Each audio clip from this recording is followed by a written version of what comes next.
Olá! Hoje a gente vai mergulhar num material bem denso, sabe? Da Virtual Books Editora, sobre filosofia da sexualidade. A ideia é tentar entender como a filosofia olha para algo tão fundamental na vida humana, né? Exatamente.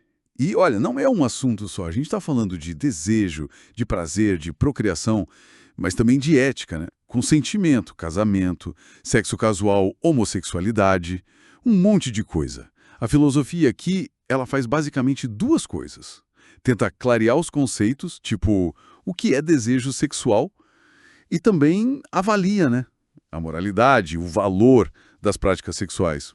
Certo, então vamos começar por um ponto que o material já joga na mesa. Um conflito básico, né? Parece que tem visões bem opostas sobre a natureza do desejo. Quase um pessimismo contra um otimismo sobre o sexo. Isso, dá para colocar assim. De um lado, você tem pensadores como Santo Agostinho ou Kant. Eles mostram um certo pessimismo, que a gente pode chamar de metafísico. Quer dizer, eles acham que a natureza do sexo em si é potencialmente problemática para eles, sabe? O impulso sexual tem esse risco de tratar o outro como um objeto. O Kant mesmo diz que pode fazer da pessoa amada um objeto de apetite. Nossa, é uma visão bem forte, que o desejo ameaça a dignidade, a moralidade. Exato. E aí, muitas vezes, a conclusão é que, bom, o sexo só se justifica moralmente dentro do casamento, talvez focado na procriação. O prazer fica meio secundário, sabe? Mas aí tem o outro lado que você mencionou, os otimistas. Sim, aí entram figuras como Platão, ou mais recente, o Bertrand Russell. Eles já encaram a sexualidade como uma dimensão mais natural da vida, até positiva. E como eles defendem isso, essa visão mais para cima? Bom, eles argumentam que a sexualidade pode sim contribuir para o bem-estar e que o prazer sexual tem valor nele mesmo. O Irving Singer, por exemplo, ele sugere que o sexo pode ser uma forma de conexão profunda, sabe? Com a mente, o caráter do outro, não só o corpo. E o próprio Platão lá atrás já fazia uma distinção, né?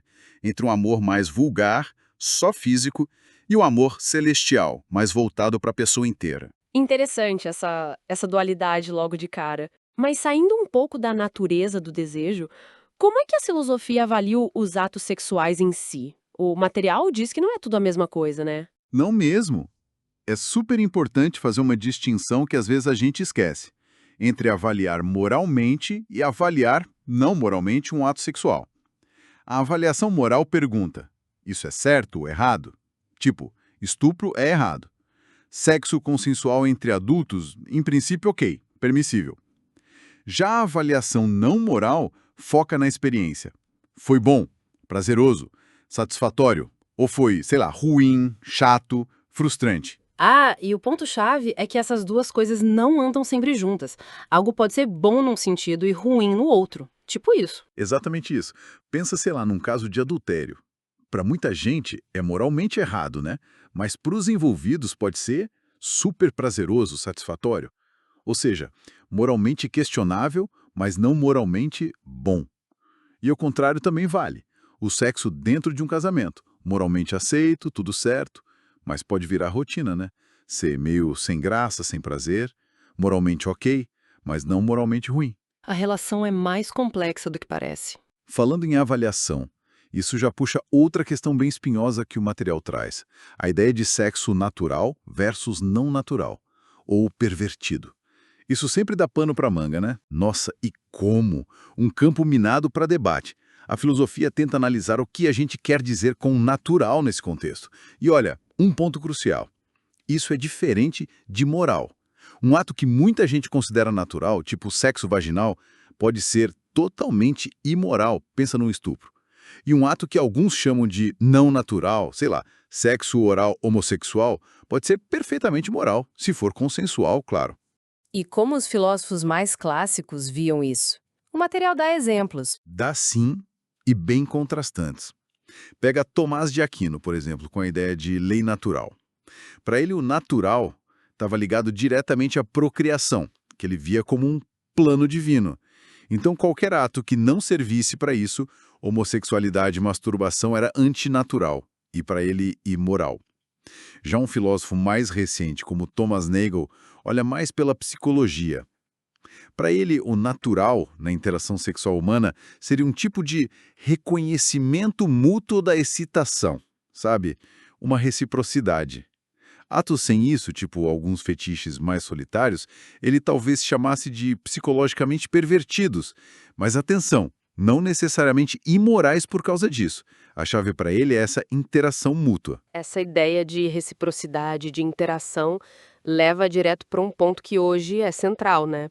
O consentimento.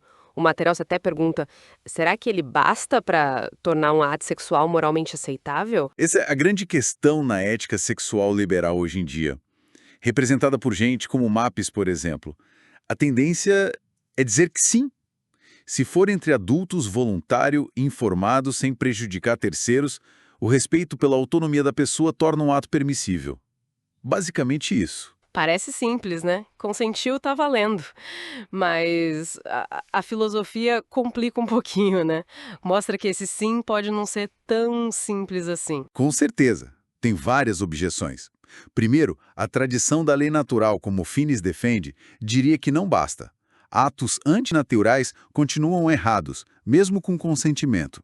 Outros, mais na linha de Kant ou do Wojtyla, vão argumentar que, mesmo consentido, o sexo casual pode ser só um uso mútuo, uma objetificação, e que só o amor ou o casamento dariam a legitimidade total para o ato.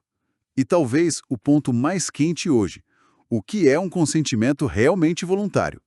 Filósofas como a O'Neill e pesquisas tipo as da Munler-Hard e Schrag mostram como pressões mais sutis, sociais, econômicas, até emocionais, podem minar essa voluntariedade, sabe?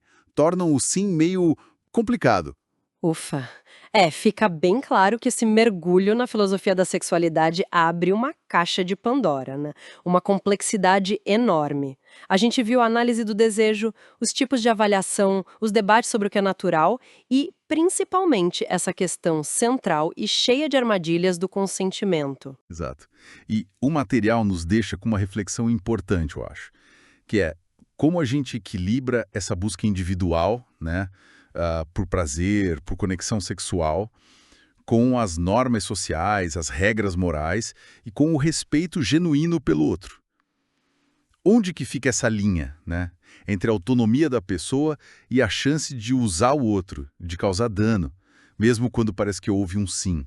É uma tensão que está sempre ali, sabe? E não tem resposta fácil. Fica aí pra gente pensar. Gente, encontro vocês em outro podcast. Não esqueçam de se inscrever no nosso canal.